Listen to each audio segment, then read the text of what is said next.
So this lecture is a continuation of the previous lecture. We have discussed in the previous lecture the complete description of half and full adders.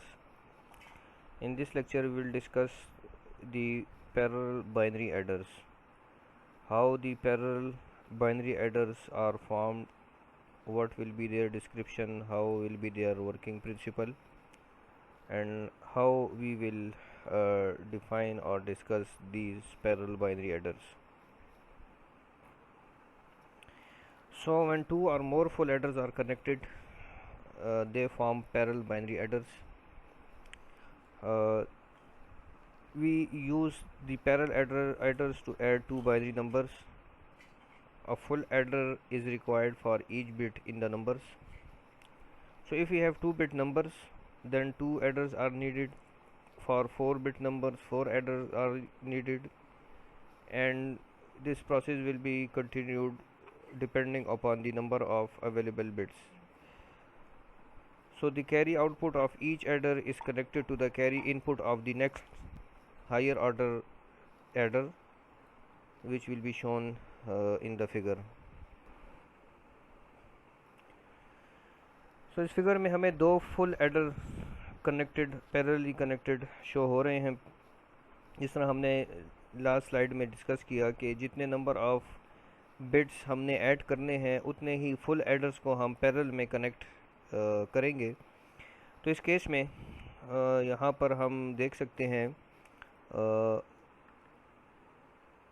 Right hand side पे, screen के right hand side पे आपको दो binary numbers की addition show हो रही है, जो कि हमने एरो से पॉइंट आउट की हुई है, रेड एरो से जो पॉइंट आउट हो रही है. तो इसमें दो बिट्स ऐड हो रहे हैं, 1 और 1 ऐड हो रहा है.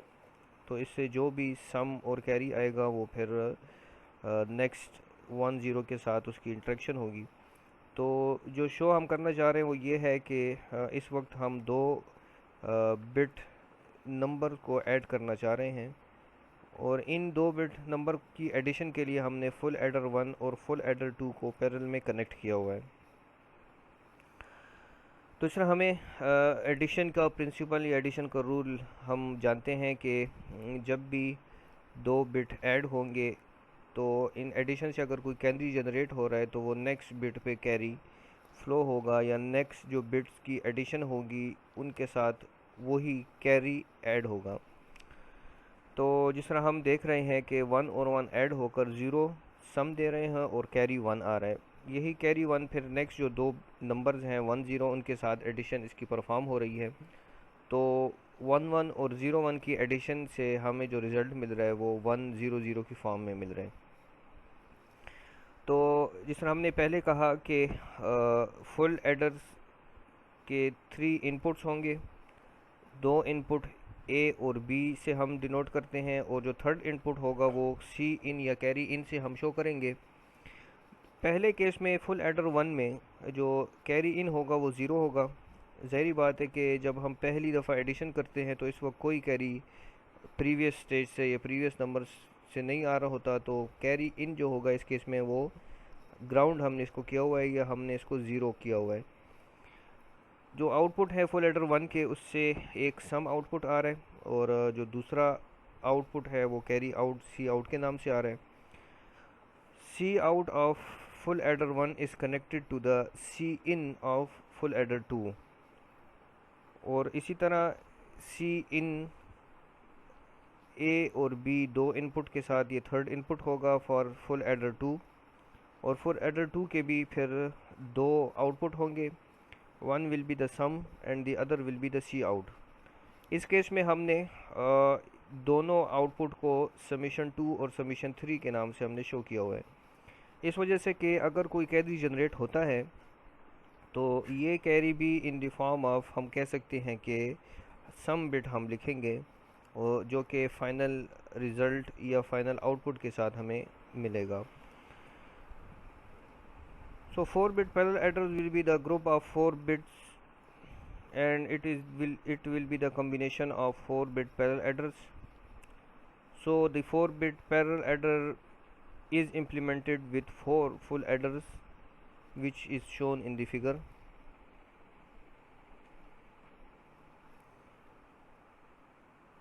तो इस फिगर में हमें 4 एडर्स, फुल एडर्स शो हो रहे हैं जो कि आपस में कनेक्टेड है parallelly.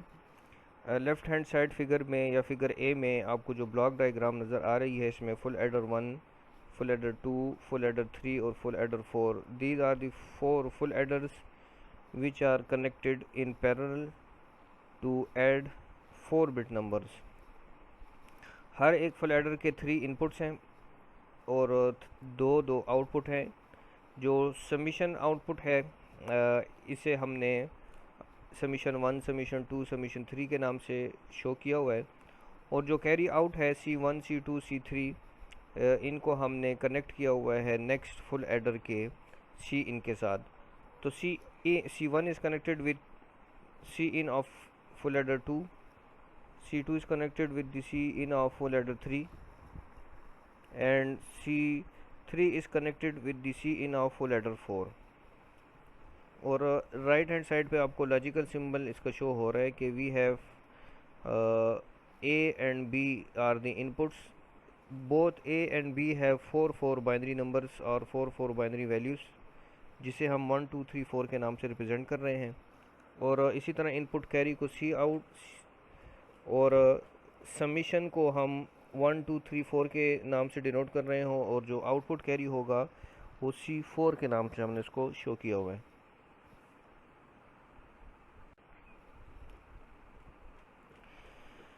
So now we will discuss ripple carry adder. हमें रिपल कैरी एडर की ज़रूरत क्यों पड़ी? जिस तरह हमने लास्ट स्लाइड में देखा कि we have 4 parallel adders which are connected to the each other. Full adder 1 is connected to full adder 2, full adder 2 is connected to full adder 3 and so on। So ripple carry adder is one in which the carry output of each full adder is connected to the carry input of the next higher order stage। जिस तरह carry out of the full adder 1 is connected to the carry in of the full adder 2। तो इस तरह हम हर एक full adder का जो output होगा उसको नेक्स्ट फुल एडर के C इन के साथ हमने कनेक्ट करना होगा। अब इसमें एक बात समझने की ये है कि the sum and the output carry of any stage can not be produced until the input carry occurs. मतलब जब तक C आउट किसी भी फुल एडर का जनरेट नहीं होगा तो हमें नेक्स्ट जो फुल एडर होगा उसका आउटपुट हम जनरेट नहीं कर सकते जी। इस वजह से कि हर एक फुल एडर डिपेंड कर रहा है प्रीवियस फुल एडर के कैरी आउट के ऊपर जी। तो ये जो प्रोसेस है इसे हम कह सकते हैं कि टाइम कंज्यूमिंग प्रोसेस है, जिसकी वजह से टाइम डिले अकर होगा। इसको हम मज़ीद एक्सप्लेन कर सकते हैं इस फिगर में। तो इस फिगर में हम शो कर रहे हैं full adder 1, full adder 2, full adder 3 and full adder 4 are the 4 full adders which are connected parallelly. अगर हम ये कहें कि each full adder generate carry out within 8 nanoseconds, so collectively 4 full adders का जो collectively टाइम होगा वो 32 nanoseconds होंगे। तो हम ये कह सकते हैं कि जब तक फुल एडर 1 का C आउट जनरेट नहीं होगा तो फुल एडर 2 सम और C आउट यानी अपने आउटपुट जनरेट नहीं कर सकते। इसी तरह फुल एडर 2 का जब तक C आउट जनरेट नहीं होगा उस वक्त तक फुल एडर 3 अपने आउटपुट यानी समीशन और C आउट जनरेट नहीं कर सकते। तो इससे हम कह सकते हैं कि ये टाइम डिले या टाइम कंज्यूमिंग प्रोसेस है अगर हम इस तरह पैरेलल एडर्स को आपस में कनेक्ट करें।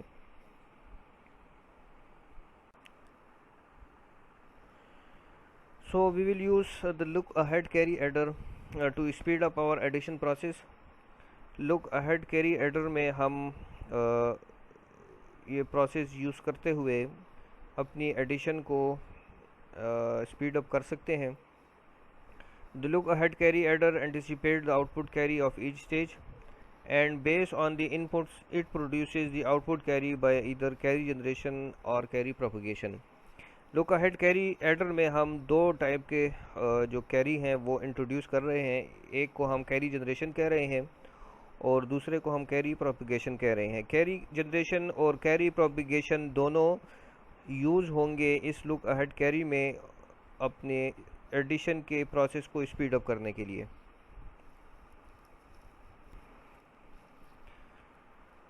So how this carry generation will be produced? A carry generation occurs when an output carry is produced internally by the full adder. और ये इक्वल होगा, यानी एक्सप्रेशन की फॉर्म में हम इसको लिख सकते हैं C G equal to A and B या A dot B. C G generate होगा जब हम दोनों इनपुट बिट्स को ए और बी को एंड गेट से पास करेंगे। So we have C G equal to A B और A and B. So the carry propagation occurs when the input carry is rippled to become the output carry, and an input carry may be propagated by the full adder when either or both of the input bits are 1। अगर a और b दोनों में से कोई भी input 1 हो तो जो कैरी प्रोपगेशन होगा उसने 1 देना है। तो ये कंसेप्ट हम यूज़ करेंगे आर गेट का, कि आर गेट का कोई भी अगर एक इनपुट 1 होगा तो आउटपुट पे 1 जनरेट करेगा। तो इसके लिए हमने कैरी प्रोपगेशन की एक्सप्रेशन लिखनी है in the form of a plus B या ए और बी। तो हमें दो कैरी प्रोपगेशन और कैरी जनरेशन दो इक्वेशन मिली। इन दोनों इक्वेशन को कंबाइन करके हमने सी आउट की वैल्यू लिखनी है। तो C out will be equal to C G plus C P into C in. तो ये सी आउट होगा हर फुल एडर का सी आउट, जो कि हमें कैरी जो है वो जनरेट करके देगा, यानी सी आउट जो मेन कैरी होगा वो यहाँ से मेन सी आउट यानी आउटपुट जो होगा वो इस इक्वेशन के थ्रू हम जनरेट करेंगे। तो इस फिगर में हम देख सकते हैं वी हैव 4 फुल एडर्स। हर एक फुल एडर के सी आउट पे हमने सी जी 1 यानी कैरी जनरेशन 1 और सी पी 1 कैरी प्रोपगेशन 1 लिखा हुआ है। तो हर एक सी आउट को C out 1, C out 2, C out 3, C out 4 को हमने इनपुट की बेस पर कैरी जनरेशन और कैरी प्रोपगेशन की एक्सप्रेशन के लिए हमने लिखा हुआ है। अब इन्हीं carry generation and carry propagation हर एक फुल एडर को यूज़ करते हुए हम सी आउट की जो वैल्यू होगी या एक्सप्रेशन होगी वो लिखेंगे। तो इसको लिखने के लिए ये जहन में बात रखना ज़रूरी है कि सी जी 1 या C G will be equal to A 1 B 1 and C P 1 या C P will be equal to A plus B या ए 1 प्लस बी 1। सी जी हमेशा से याद रखें कि इसमें एंड गेट इन्वॉल्व होगा और सी पी यानी कैरी प्रोपगेशन में आर गेट इन्वॉल्व होगा। तो अब नेक्स्ट हमने ये देखना है कि how C out expression will be written in the form of C G and C P.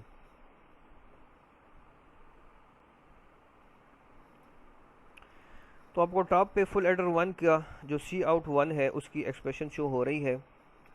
C out 1 को हमने इक्वल किया हुआ है सी G 1 plus C P 1 into C इन 1। ये वही सी आउट की एक्सप्रेशन है जो हम पहले लिख चुके हैं या डिस्कस कर चुके हैं कि C out will be equal to C G plus C P into C in. अब हमें पता है कि फुल एडर 1 का सी आउट है, तो इस वजह से इसको हमने सी आउट 1, सी जी 1, सी पी 1 और सी इन 1 का नाम दिया हुआ है। अब जो यही सी आउट 1 है ये फुल एडर 2 का सी इन होगा।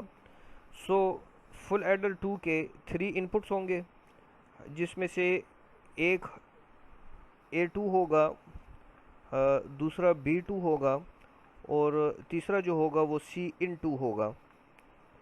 अब C/2 जो है ये फुल एडर 2 का थर्ड इनपुट है और ये कनेक्टेड होगा with the output of C out of full adder 1, यानी फुल एडर 1 का जो सी आउट होगा ये कनेक्टेड होगा C/2 यानी फुल एडर 2 के C/in के साथ।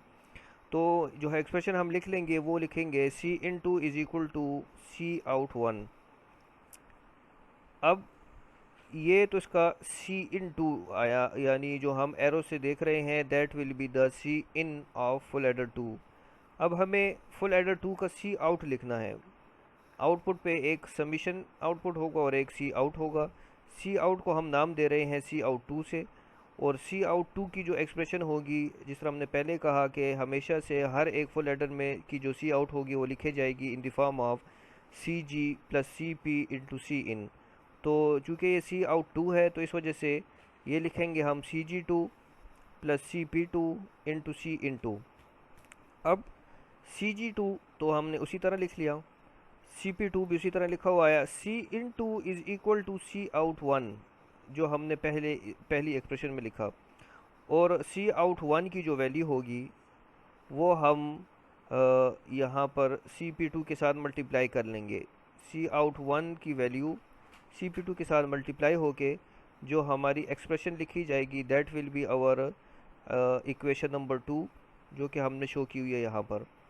सो वन एक्सप्रेशन या first expression is the C out 1 and we have the second expression of C out 2।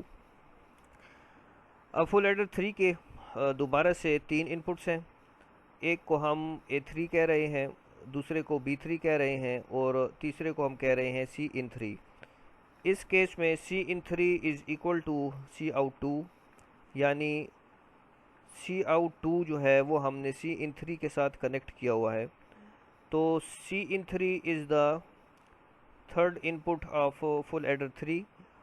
अब C इन तो हमें पता चल गया है, इस तरह हमने C आउट के लिए एक्सप्रेशन लिखनी है, तो C आउट की जो एक्सप्रेशन हम लिखेंगे इसको हम एरो से शो कर रहे हैं, which will be equal to CG3 plus CP3 into C in 3।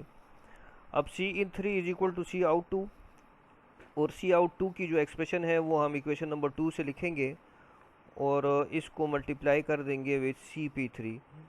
तो हमारे पास C आउट 3 की जो फाइनल एक्सप्रेशन है वो इन the form of equation number 3 हम लिख लेंगे, और C आउट 3 हमें मिलेगा इन the form of equation number 3। अब नेक्स्ट फुल एडर 4 के भी 3 इनपुट्स होंगे, one will B A4, the other will B B4 and the third one will B C इन 4। अब इस केस में C इन 4 इक्वल है C आउट 3 के, और C आउट 3 की जो एक्सप्रेशन है वो हमने ऑब्टेन की हुई है और लिखी हुई है in the form of equation number 3।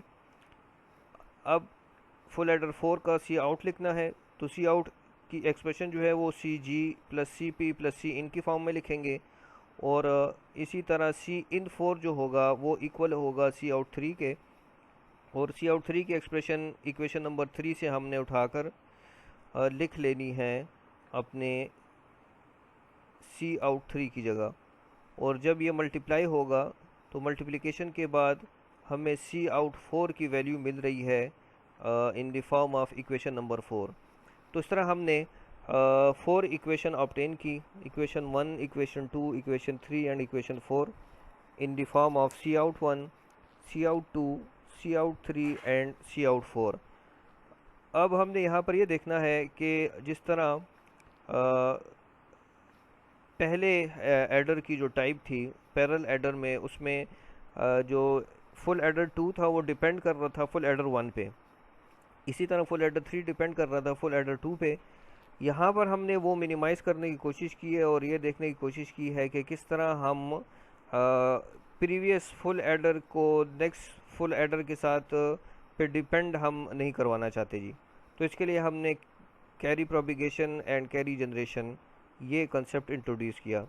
तो अब नेक्स्ट हम इसका सर्किट देखेंगे कि किस तरह हम इसको सर्किट में इम्प्लीमेंट करके ये जो स्पीड अप प्रोसेस है एडिशन के लिए, इसको हम स्पीड अप कर सकते हैं या इंक्रीज़ कर सकते हैं। तो इस फिगर में हमें कंप्लीट सर्किट डायग्राम शो हो रही है, full adder 1, full adder 2, full adder 3 and full adder 4। इन तमाम फुल एडर्स के सम एंड कैरी आउट हमें शो हो रहे हैं। तो जिस तरह हमने प्रीवियस स्लाइड में डिस्कस किया कि जो C आउट 1 होगा, इसके लिए हमने जो एक्सप्रेशन लिखी है वो लिखी थी हमने इन the form of CG plus CP into C इन। तो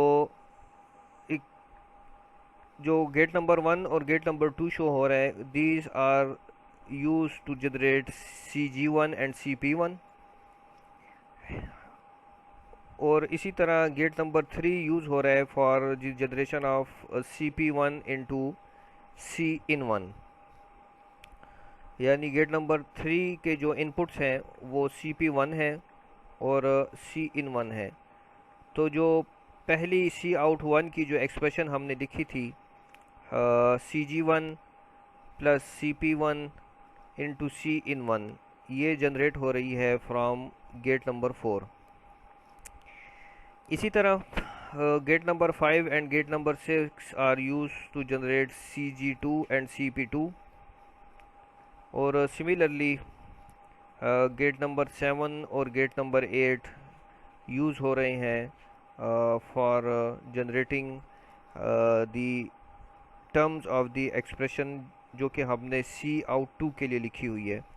तो हमें जो रिजल्टेंट इक्वेशन मिल रही है वो मिल रही है फ्रॉम गेट नंबर 9। इसी तरह similarly gate number 10, gate number 11, gate number 12, 13, 14 and 15 ये यूज़ हो रही हैं टू जनरेट कैरी आउट 3, और हम इस केस में कैरी आउट 3 जनरेट कर रहे हैं फ्रॉम गेट नंबर 15। और लास्ट में जो हम Cout4 जो जनरेट कर रहे हैं, ये हम जनरेट कर रहे हैं फ्रॉम गेट नंबर 22। तो हम यहाँ पर कह सकते हैं कि जो हमारी मेन एक्सप्रेशंस हैं for Cout1, Cout2, Cout3 and Cout4, ये 4 एक्सप्रेशन यानी expression number 1, expression number 2, expression number 3 and expression number 4, ये चारों एक्सप्रेशन जनरेट हो रही है from gate number 4, gate number 9, gate number 15 and gate number 22। अब यहाँ पर जो बात समझने की है वो ये है कि जिस तरह हमने पहले डिस्कस किया था पैरेलल एडर में कि जो एडर 2 था, फुल एडर 2, वो डिपेंड कर रहा था फुल एडर 1 पे। यहाँ पर डिपेंडेंसी हमने ख़त्म कर दी है इस वजह से कि जो भी इनपुट आएगा A1 और B1, ये इनपुट फ्लो करेंगे टिल दी एंड, यानी आखिरी फुल एडर 4 की तक भी इसने जो भी वैल्यू है वो फुल एडर 4 को के जो गेट्स हैं उनको भी मिलेगी। तो इस तरह जो A1 और B1 की वैल्यू होगी, A1, B1 और C इनकी जो वैल्यू होगी, इन्हीं वैल्यूज़ को यूज़ करते हुए हम फुल एडर 2, फुल एडर 3 और फुल एडर 4 के जो Cout हैं इनको हम जनरेट करें। तो इस तरह हमने जो टाइम कंज्यूमिंग प्रोसेस था for our full adder circuits, parallel full adder, जो हमने लास्ट टाइप उसकी डिस्कस की, यानी एक फुल एडर दूसरे फुल एडर पे डिपेंडेंट था, डिपेंडेंसी हमने ख़त्म कर दी। और अब जो हम कह सकते हैं कि जो एडिशन प्रोसेस है इसने स्पीड अप हो जाना है। तो हम carry generation and carry propagation का कंसेप्ट यूज़ करते हुए अपना एडिशन प्रोसेस का जो टाइम है उसको स्पीड